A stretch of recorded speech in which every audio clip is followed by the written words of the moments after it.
మా కంటోన్మెంట్ ప్రజలను పిచ్చోళ్ళని చేసి మభ్యపెట్టి ఏం జరిగింది లాభము అని అంటే పట్టాలు రాలే, ఏమీ రాలేదు.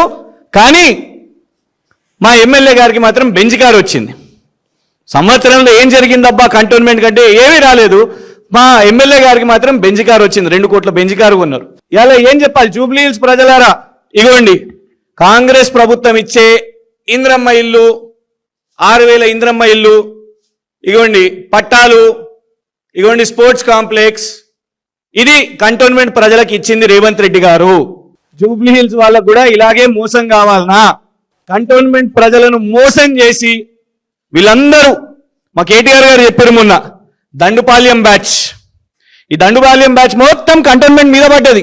వారు ఒక్కరు మహిళ వారికి ఎన్నికలు కొట్లాడారు. వీరు కేసీఆర్ గారితో పాటు బస్ యాత్రలో ఉన్నారు. నన్ను జైలు వేసిర్రు తప్పుడు కేసేసి. దండుపాల్యం బ్యాచ్ మొత్తం వచ్చి అబద్ధాలు చెప్పి ఓట్లు తెచ్చుకొని నిస్సిగ్గుగా ఇవాళ మళ్ళా అదే అబద్ధం జూబ్లీ హిల్స్ లో చెప్తున్నారు. చేతులు జోడించి జూబ్లీ హిల్స్ ఓటర్లను మేము ప్రార్థిస్తున్నాం. 6 గ్యారంటీలను తెలంగాణ రాష్ట్రం మోసపోయింది. ఆటో డ్రైవర్లు మోసపోయినరు, రైతులు మోసపోయినరు, యువత మోసపోయినరు. అసలు ఏ వర్గం కూడా ఇవాళ సంతోషంగా లేదు. మళ్ళీ మళ్ళీ మోసపోదామా? జనరల్ ఎలక్షన్ లో మోసం చేసిర్రు, కంటోన్మెంట్ ఉప ఎన్నికలో మోసం చేసిర్రు, ఇప్పుడు ఇక్కడ కూడా మళ్ళా మోసం చేస్తున్నారు. రేపు రానున్న జూబ్లీ హిల్స్ ఉప ఎన్నికలో వాళ్ళు ఒకవేళ వచ్చి ఓటు అడిగితే ఈ విషయాలు అడగండి.